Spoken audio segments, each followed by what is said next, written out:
وكفى وسلام على عباده الذين اصطفى أما بعد. تذکرہ سلف کے زیر عنوان ہفتہ واری بیان کا یہ سلسلہ ہے۔ عمر بن عبدالعزیز رحمۃ اللہ علیہ کا تذکرہ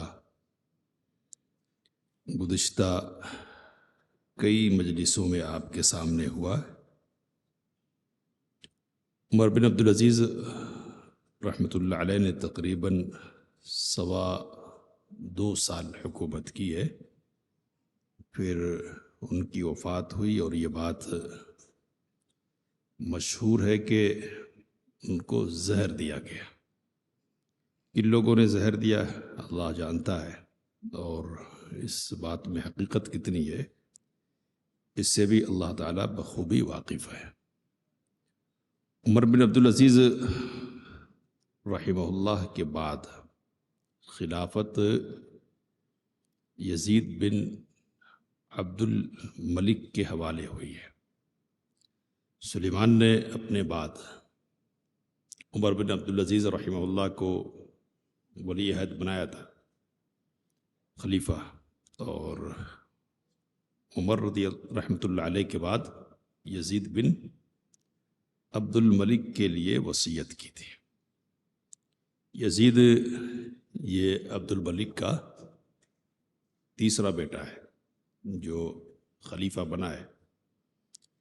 عبد الملک کے تمام بیٹوں کی طرح اس کی بھی تربیت علم اور اخلاق تواضع کی بنیاد پر ہوئی تھی، اور بڑے بڑے علماء سے شاگردی کا شرف اس کو حاصل ہے۔ امام شعبی ہیں، ضحاک بن مزاحم ہیں، اسی طرح امام زہری ہیں۔ ظاہر سی بات ہے کہ یہ بڑے بڑے بزرگ ہیں، تابعی بزرگ، جن کے علم کا شہرہ ہے اور جو اپنے وقت میں علم کے پہاڑ ہوتے تھے۔ تو ایسے لوگوں سے علم حاصل کرنے کا لازمی نتیجہ ہے کہ باعلم شخص ہو یہ، اور لوگوں نے اس کو روات حدیث میں بھی شمار کیا ہے، حدیث کے بیان کرنے والوں میں۔ یہ علم کا خوگر تھا اور علماء کی مجلسوں میں حاضری اس کا وطیرہ تھا، اور علماء سے مشورے کیا کرتا تھا، اور جب تک خلیفہ نہیں بنا تھا علماء کے قریب تھا اور علماء کو قریب کرتا تھا۔ امام مکحول رحمۃ اللہ علیہ کی مجلس سے اس میں حاضری دی اس نے۔ ابن جابر ایک راوی یہ کہتے کہ ہم نے سوچا کہ ذرا یزید کے لیے جگہ خالی کر دیں، تو امام مکحول نے کہا کہ نہیں، اپنی جگہ پر رہو، اور اس کو تواضع سیکھنے دو۔ تواضع، اگر تم نے اس طرح ہٹو بچوں کی صورت پیدا کی اور جگہ بنائی نا، تو تواضع کی بجائے کچھ اور اس کے اندر کوئی چیز اور پیدا ہو جائے گی، نہیں تکبر وغیرہ کی، خود پسندی کی بات پیدا ہو جائے گی۔ تو اس طرح کی صورتحال تھی۔ خلیفہ بنا ہے تو لوگوں کو امید تھی کہ اس کے اخلاق کی بنیاد پر، اور حضرت عمر کو بھی حسن ظن تھا اس کے حوالے سے، اس بنیاد پر کہ یہ بھی خلافت کو اسی طرز پر لے جائے گا جس طرز پر عمر بن عبدالعزیز رحمہ اللہ لے جاتے رہے ہیں۔ لیکن مورخین لکھتے کہ 40 دن تک وہ عمر بن عبدالعزیز رحمہ اللہ کے طرز پر چل پایا، پھر اس کا نہج تبدیل ہو گیا۔ کیوں تبدیل ہوا ہے؟ تو اس سلسلے میں موٹی بات جو لکھی ہے علماء نے کہ علماء سے اس نے دوری بنا لی اور علماء نے اس سے دوری بنا لی۔ تو رجا بن حیوہ جو عمر بن عبدالعزیز رحمہ اللہ کو خلیفہ بنانے میں اہم کردار ادا کرنے والے ہیں، بڑے عالم ہیں، ان سے کسی نے پوچھا کہ آپ تو حاکموں کے پاس جایا کرتے تھے اور ان کو آپ کی صحبت حاصل تھی، تو انہوں نے کہا کہ وہ کچھ اور لوگ تھے جن کے پاس میں جایا کرتا تھا، یعنی اب ویسے لوگ نہیں رہ گئے۔ تو اشارہ صاف ہے کہ یہ صحبت اب ویسی نہیں رہ گئی تھی. تو ایک بات تو یہ ہے. دوسری بات علماء نے یہ لکھی کہ خلافت کے سلسلے میں نظریے میں فرق ہے. حضرت عمر بن عبدالعزیز رحمہ اللہ یہ سمجھتے تھے کہ یہ ایک ذمہ داری ہے، امانت ہے، اس ذمہ داری کے سلسلے میں مسئولیت ہوگی، پوچھا جائے گا. اور ادھر نظریہ کچھ ایسا بن گیا کہ یہ عزت ہے، شرف کی چیز ہے. تو شرف اور عزت کی چیز سمجھنے میں اور ذمہ داری کی چیز سمجھنے میں فرق تو ہوگا ہی. یہاں احساس ہوگا اور یہاں کیا ہے، اپنی دنیا ہوگی. تو یہ ایک بات ہے. اور دو تین باتیں اس کے باوجود آپ کے سامنے یہ رکھنے کی ہے کہ وہ طریقہ تو یہ رہ گیا جو عمر بن عبدالعزیز رحمہ اللہ کا تھا. لیکن بہرحال پڑھا لکھا آدمی ہے، علماء کی صحبت اس نے اٹھائی ہے، تو ایسا بگڑ بھی نہیں جائے گا. لیکن بعض قصے ایسے ہیں کہ جن کو سمجھ کر، جن کو پڑھنے کے بعد یہ سمجھ میں آتا ہے کہ گڑبڑیاں بہت کی گئی اور گڑبڑیاں کرنے کی بہت کوششیں کی گئی، خاص طور پہ اموی خاندان کے سلسلے میں. تو اس کے سلسلے میں ایک قصہ یہ مشہور کیا لوگوں نے کہ 40 کے قریب علماء نے اس کو کہا کہ حاکم ہونے کی حیثیت سے کچھ غلط کرو تو کچھ پوچھ نہیں ہونے والے ہیں. یعنی اس کے راستے سے ہٹ جانے اور عمر بن عبدالعزیز رحمہ اللہ کے طریقے پر نہیں رہنے کی ایک وجہ ہے یہ بیان کی لوگوں نے کہ 40 علماء نے. تو اب وہی لکھنے والے نے لکھا کہ وہ 40 علماء کون سے تھے کہ جس نے اس قدر حماقت پر مبنی مشورہ دیا ہے. ایک عام آدمی بھی سمجھتا ہے کہ چھوٹا ہو یا بڑا، حاکم ہو یا محکوم، اس کو اس کے اعمال کے سلسلے میں جواب دہی کرنی ہے. تو یہ کون سے لوگ تھے ایسے 40 کہ جنہوں نے اس قسم کا مشورہ اس کو دیا اور اس نے اس مشورے کو قبول کر لیا. تو یہ تو بیوقوفی کی بات ہے. لیکن یہ بات سمجھ میں آتی ہے کہ کس طرح کی باتیں گڑی جاتی ہے اور بے عقلی کی اور بیوقوفی کی باتیں مشہور کی جاتی ہے. ایک تو ان کو یعنی حاکم کو بھی بدنام کرنے کی بات ہے، اور پھر اس وقت کے جو علماء ہیں نا ان کو بھی بدنام کرنے کی بات ہے اور کٹگڑے میں کھڑا کرنے کی بات ہے.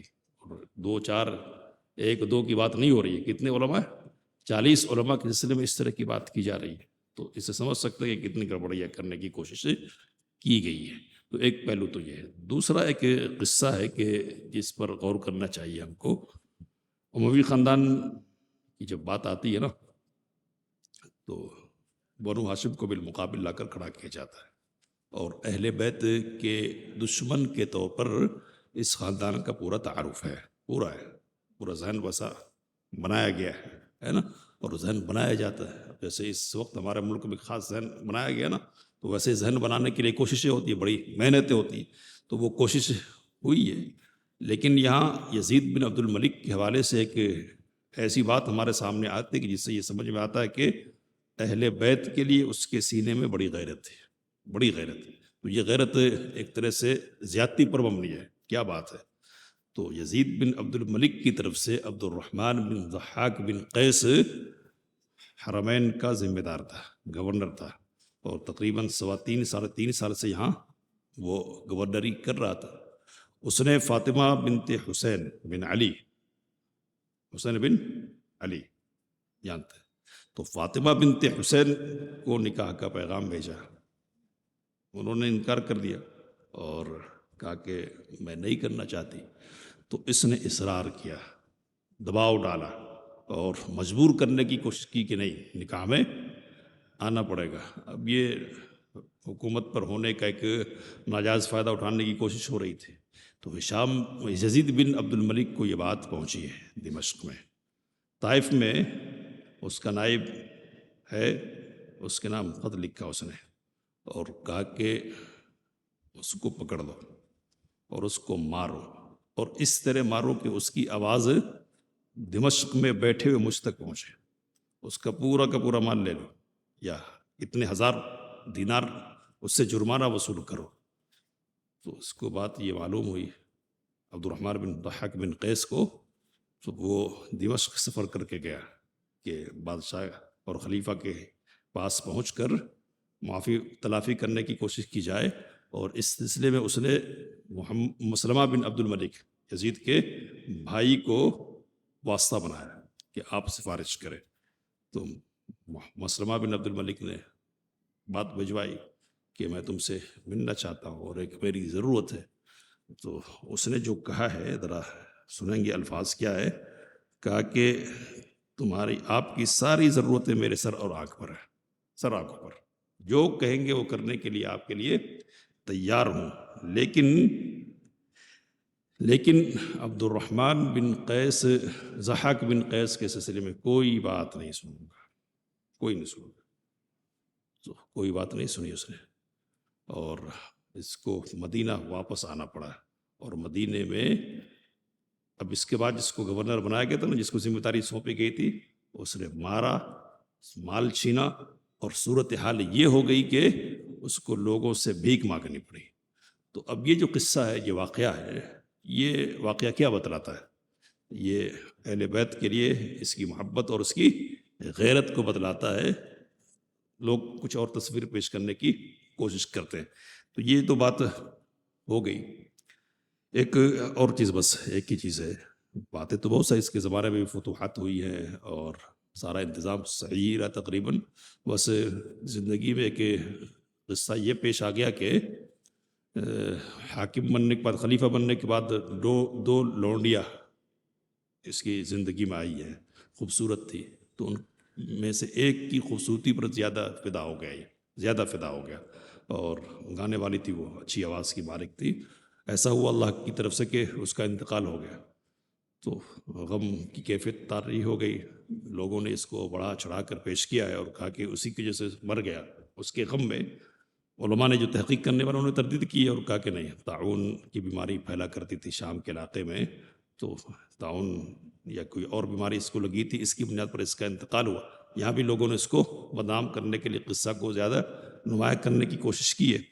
بہرحال ایک بات جو کہنے کی آخر میں وہ کیا ہے کہ اس کا انتقال ہوا ہے، اور اس کے پاس جو انگوٹھی تھی، اس پر کیا لکھا تھا؟ تو اس پر لکھا تھا کہ قن السیئات یا عزیز، اے عزیز، یعنی اللہ، اے اللہ مجھے برائیوں سے بچا. تو یہ کس نے نقش کروا رکھا ہے؟ کون ہے یہ؟ ایک حاکم ہے، ایک خلیفہ ہے، اور جس کے پاس زندگی کی ساری سہولتیں ہیں، وہ اپنے جذبات اس قسم کے رکھتا ہے. تو وہ جو مجموعی ماحول ہے نا اس وقت کا، خیر القرون ہے، اس کو ذہن میں رکھیے. مجموعی جو ماحول ہے نا، وہ نیکی کا ماحول ہے، برائی کا ماحول نہیں ہے. انسان ہونے کے ناطے کمزوریاں ان کے پاس ہو سکتی ہے، لیکن مجموعی ماحول دینداری کا ماحول ہے. مجموعی ماحول کیا ہے؟ آخرت کی فکر کا ماحول ہے. اور بات انشاءاللہ آپ کے سامنے آئے گی. ولید جو اس کا بیٹا ہے نا، اس نے گڑبڑیاں کی ہے کچھ، لیکن وہاں تک کے لیے نبی اکرم صلی اللہ علیہ وسلم کی حدیث ہے کہ یہ جو دین ہے نا، میرا دین جس کو میں چھوڑ کر جا رہا ہوں، وہ دین عزیز اور غالب رہے گا جب تک کہ 12 لوگ اس پر خلیفہ رہیں گے. اور کہا نبی اکرم صلی اللہ علیہ وسلم نے کہ وہ 12 کے 12 لوگ کہاں سے ہوں گے؟ کہا کل من قریش، سبوں کا تعلق قریش سے ہوگا. تو ابھی 12 کی گنتی پوری نہیں ہوئی ہے، اور دین کے غلبے کا زمانہ بھی باقی ہے. ایک نشانی یہ بھی ہے کہ انگوٹھی پر کیا لکھا ہے؟ قنی السیئات یا عزیز. ایک حاکم اس طرح لکھوا رہا ہے، اس کو بھی آخرت کی فکر اس حد تک ہے. تو دوسرے لوگوں کا معاملہ کیا ہوگا، اور اس وقت کے جو علماء ہوں گے ان کا کیا معیار ہوگا؟ اب یہ بات مشہور کی جاتا ہے کہ 40 لوگوں نے، نعوذ باللہ ثم نعوذ باللہ. تو اسے سمجھیے کہ تصویر کس طرح بگاڑنے کی کوشش ہوئی ہے. اس لیے ذہن کو، دماغ کو کھول کر بات سننا چاہیے. اور جو خیر القرون کی تصویر شبیہ بگاڑنے کی کوشش ہوتی ہے نا، اس کے سلسلے میں خصوصی طور پر چوکنا رہنے کی ضرورت ہے. اللہ سے دعا کی باتوں کو سمجھنے سے کام لینے کی توفیق مت فرمائے. آمین. وآخر دعوانا ان الحمد للہ رب العالمین.